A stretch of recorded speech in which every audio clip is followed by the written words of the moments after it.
Coming up on this Thursday edition of Daybreak, Korea plans to set its tariffs on rice imports at over 500% as the country edges closer towards the liberalization of its rice market. The US Federal Reserve says it will raise interest rates once a considerable time has passed after its stimulus program wraps up next month. Plus, US President Barack Obama rebuffs the head of the military, reaffirming that there'll be no ground campaign by American troops against Islamic State militants. Daybreak begins now.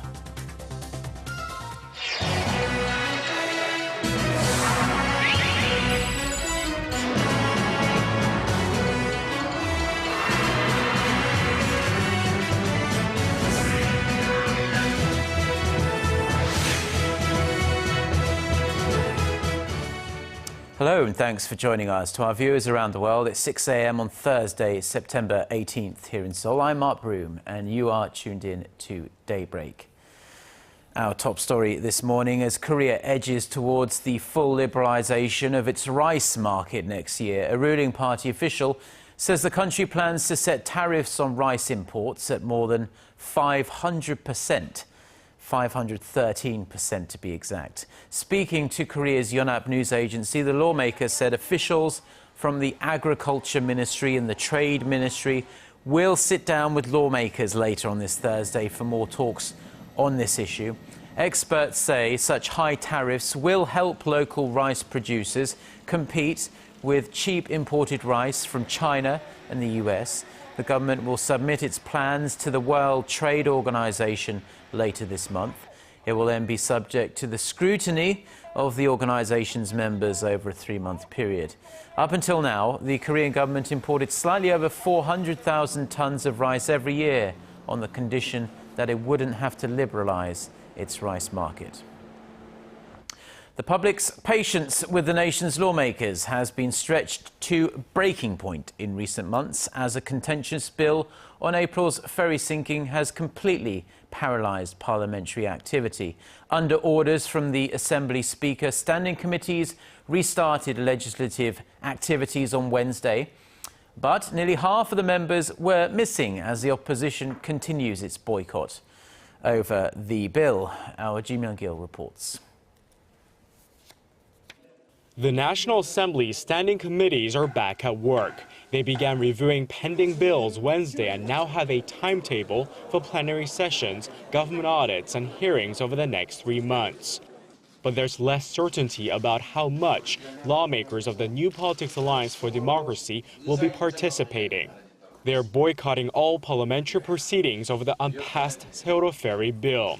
But the ruling party says it may proceed with voting on some 91 draft bills that have already been reviewed by both parties, whether the opposition is present or not.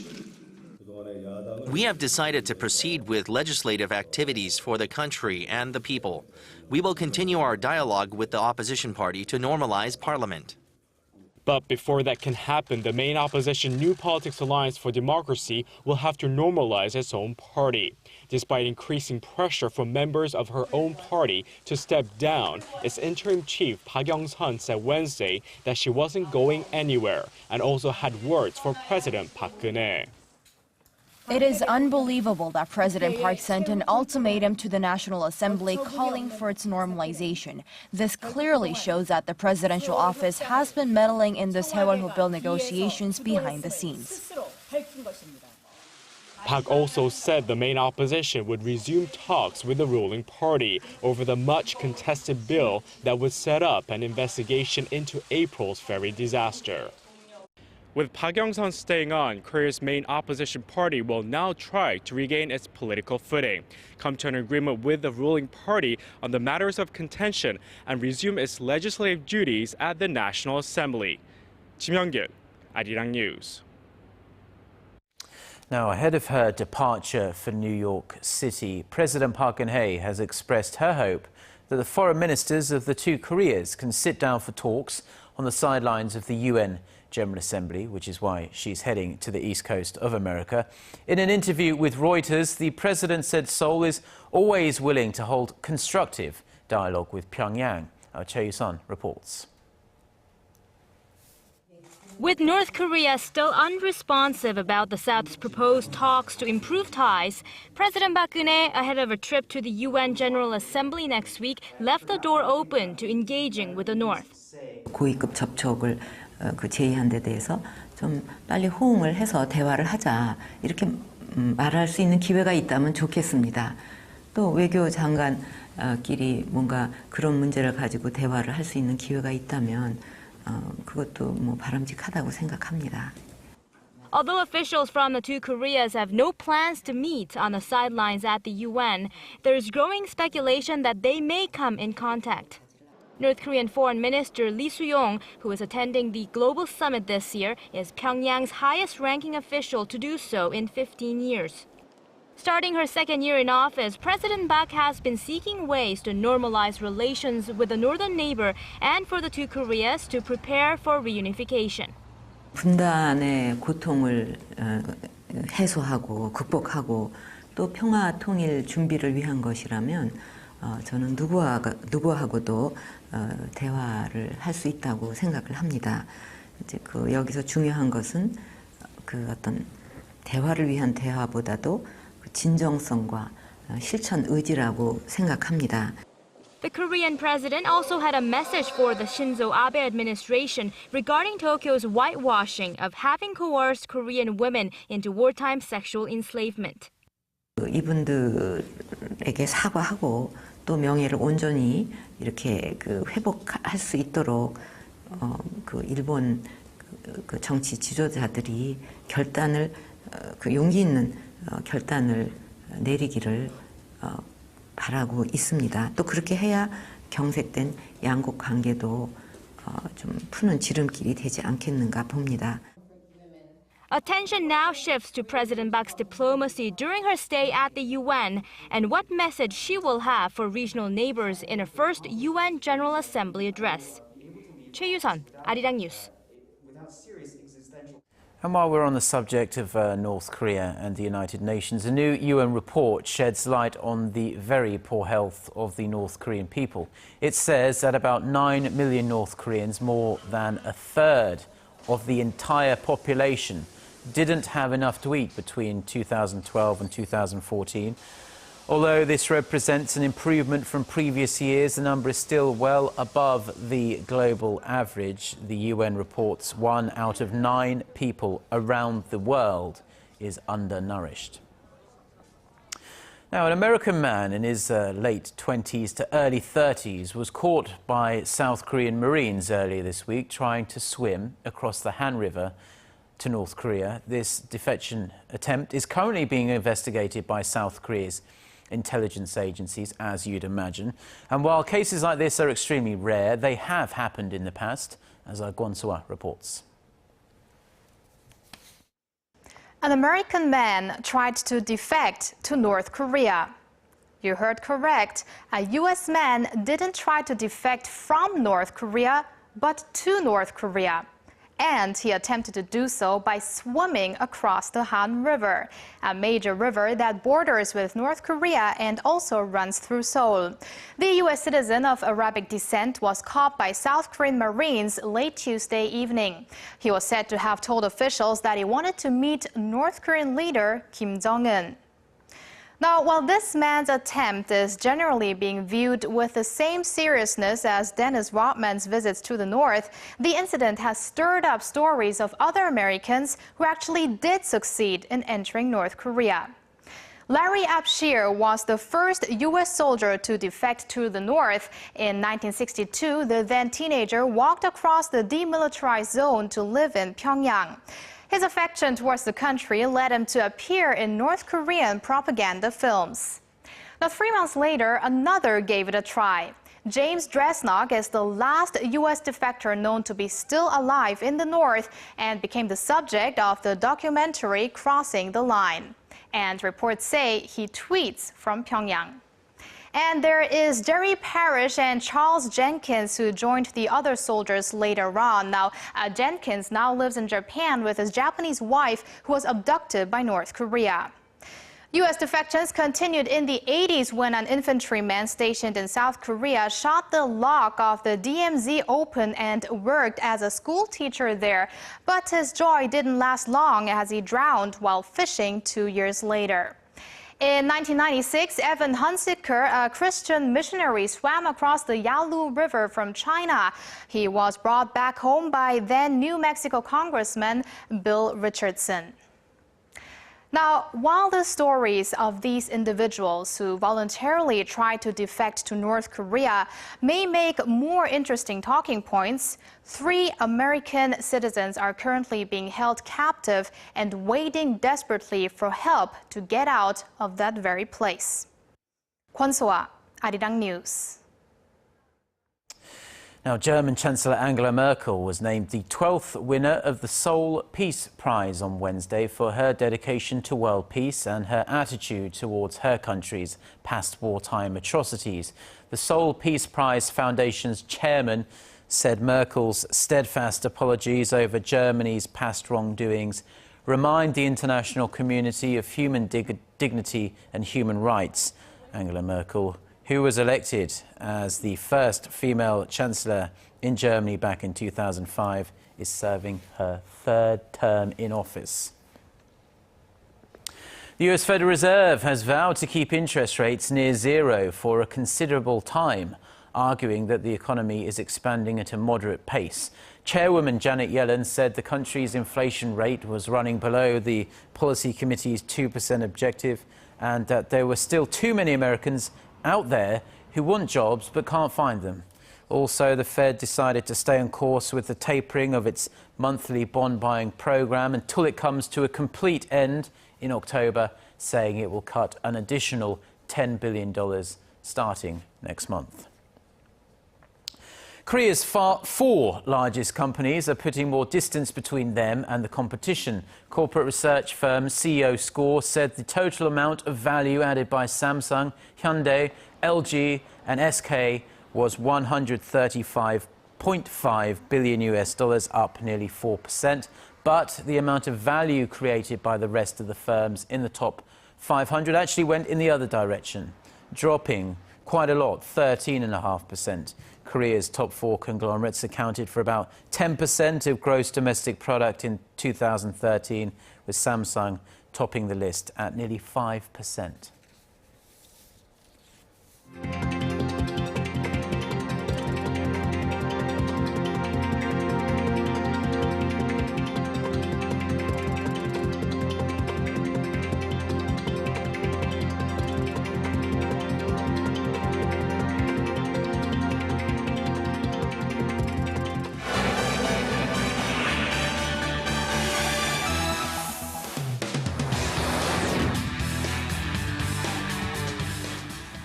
Well, it's time now for a look through the international headlines we're following on this Thursday morning here in Seoul. For that, we turn to our Eunice Kim, standing by at the news centre. Good morning, Eunice. And good morning to you, Mark. There will not be another American ground war in Iraq. That was the message U.S. President Barack Obama had for his audience of soldiers at the United States Central Command military base on Wednesday. Following comments by his top military brass, General Martin Dempsey, Tuesday, which had incited a firestorm of concern of a possible Iraqi combat mission, President Obama underlined that this fight against the Islamic State militants would be fought in coalition with other partner countries, with U.S. boots staying away.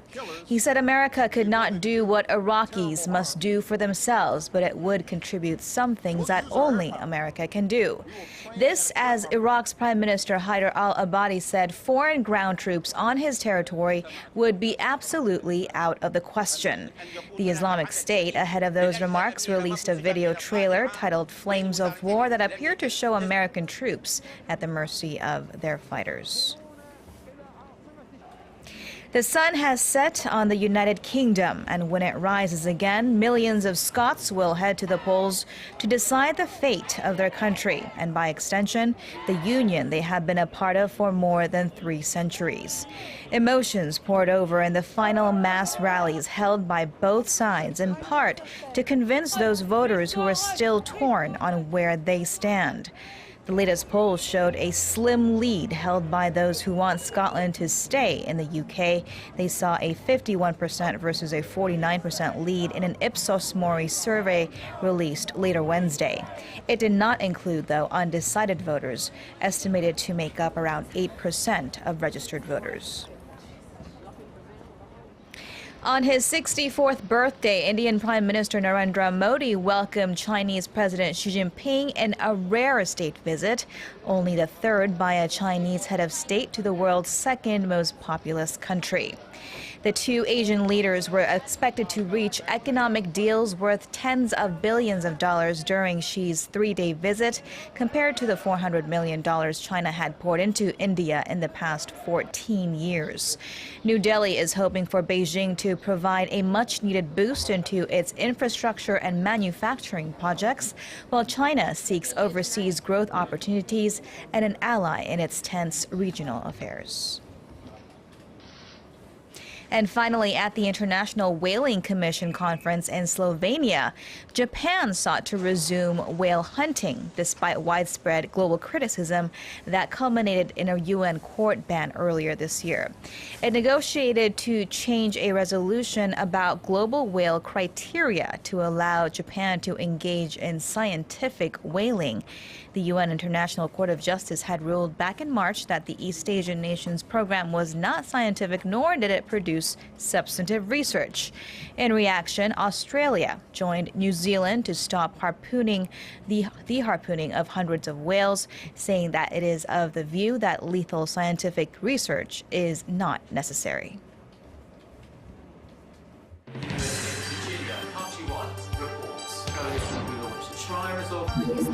We start before the sun rises to bring you the latest stories out of Korea.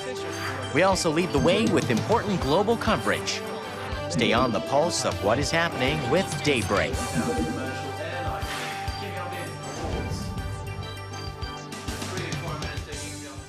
Now, for a limited time only, Korea's wonderful royal palaces will be leaving their doors open for visitors well into the evening, into the night, in fact. And there is really no better way to usher in the autumn season on these cool nights we're having. Our Kim Min-ji takes us to one palace where you can wander around the palace grounds until 10 p.m. Soft, ambient lighting sweeps over Changgyeong Palace.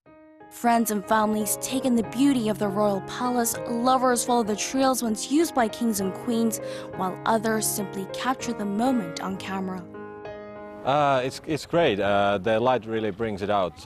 It brings out the architecture in the dark. It's my first visit at night. I'm happy that I get to show such beautiful places to my boyfriend. Cheongsa-chorong, or traditional Korean lanterns placed around the palace grounds, amplify the beauty of the royal structures. Visitors sit around the palace sharing their stories as the night deepens. The palace is extremely beautiful, and we are enjoying the quiet and gentle atmosphere here. Although tickets for the night tours are no longer available online, foreigners and the elderly can buy tickets on site for 1,000 won, or about $1. Kim Min-ji, Arirang News.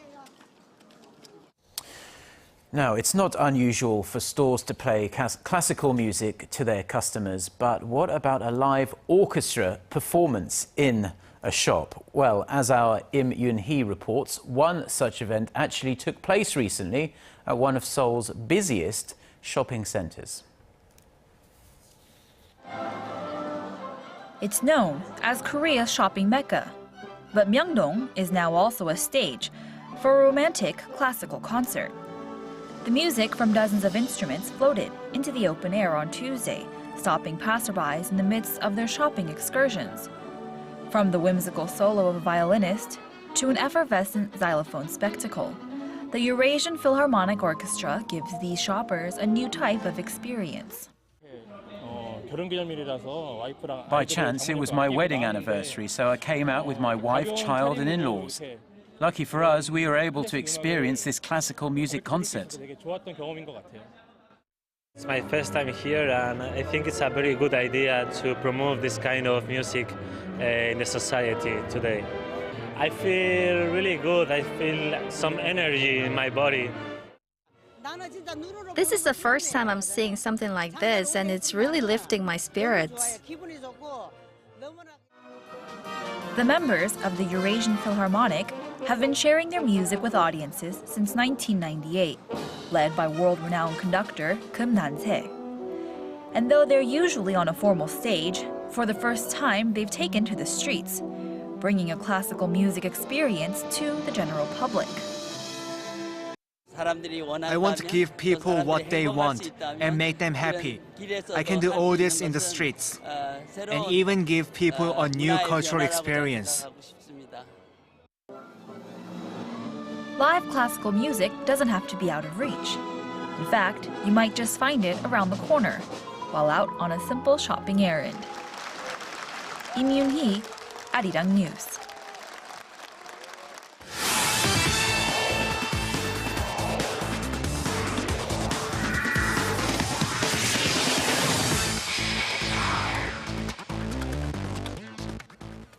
And a good Thursday morning to you all. Now we have a ton of football highlights to cover this morning, starting off with the Asian Games tournament as both the men's and women's team played their second match on Wednesday night. And the under-23 men's team off to a great start as Kim Seung-dae scores in the 11th minute to give Korea the 1-0 lead. The defense does the rest as Korea hangs on to win it 1-0 and advances to the round of 16. Meanwhile, over on the women's group, what a goal fest from the Korean women's team as they beat India 10-0, with Yoo Young-ah scoring 4 goals in the match with Chung Ga-eul scoring a hat-trick as the women's team advances to the quarterfinals. And now moving over to the Under-16 AFC Championship, where Lee Seung-woo and the Korean U16 team faced off against Syria on Wednesday during the semifinals. And what started off as Chang Gyul-hee scoring the only goal in the first half of the match turned into a goal fest in the second half as Lee Seung-woo contributes with a goal and 4 assists in the match. Now Korea crushes Syria 7-1 as they advance to the finals against North Korea after North Korea defeated Australia on penalty shootout. Now more football, this time over to the AFC Champions League, where FC Seoul faced off against Western Sydney during the first leg of the semifinals as FC Seoul failed to use the home field advantage, with both sides ending in a 0-0 draw. And now with that, shifting gears to the 2014-2015 KBL Rookie Draft, which took place on Wednesday, and with a number of talented university players on the board, it was quite an interesting draft day. With the Goyang Orions getting the first pick in this year's draft for the first time in team history, they selected one of the top players in Lee Seung-hyun out of Korea University. But the most interesting selection of the day went to Jeonju KCC Aegis at number 4, as head coach Heo passed up on his own son, as Hong was drafted at number 5 to the Wonju Dongbu Promi. And now finishing things off in baseball, one of the biggest issues in international baseball tournaments is the players trying to get used to the official baseball that will be used. And during the Asian Games, it seems like that's going to be a problem once again for Team Korea. With the Korean national team holding their second practice on Wednesday, many of the pitchers had a hard time throwing low strikes with the ball. While the pitchers weren't happy, the batters, well, they loved it, as many of the hitters on the team noticed that the ball travels further than the baseballs they're used to hitting in the KBO. And that's going to wrap it up for me. This has been SJ. Have a great rest of the day, and see you guys again for your sports needs.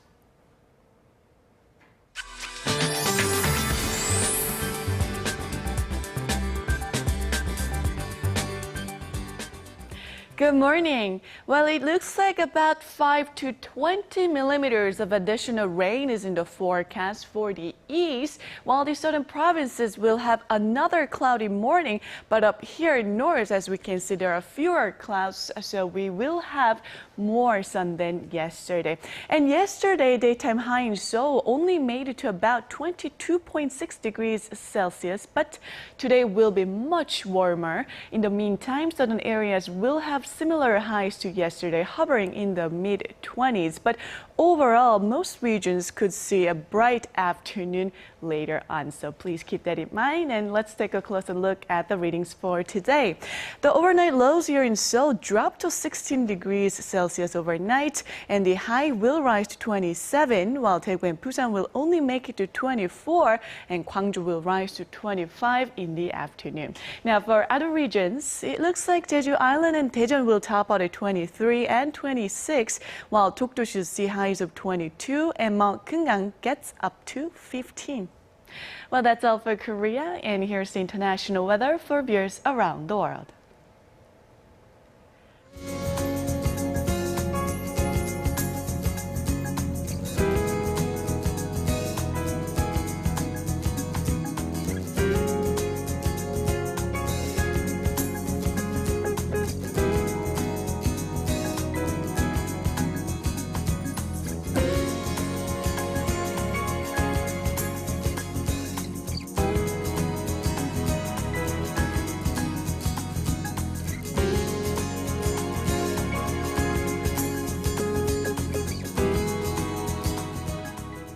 Well, that's going to do it from us. Korea Today is coming up at the top of the hour right here on Arirang TV. Have a wonderful day and thanks for watching. Goodbye.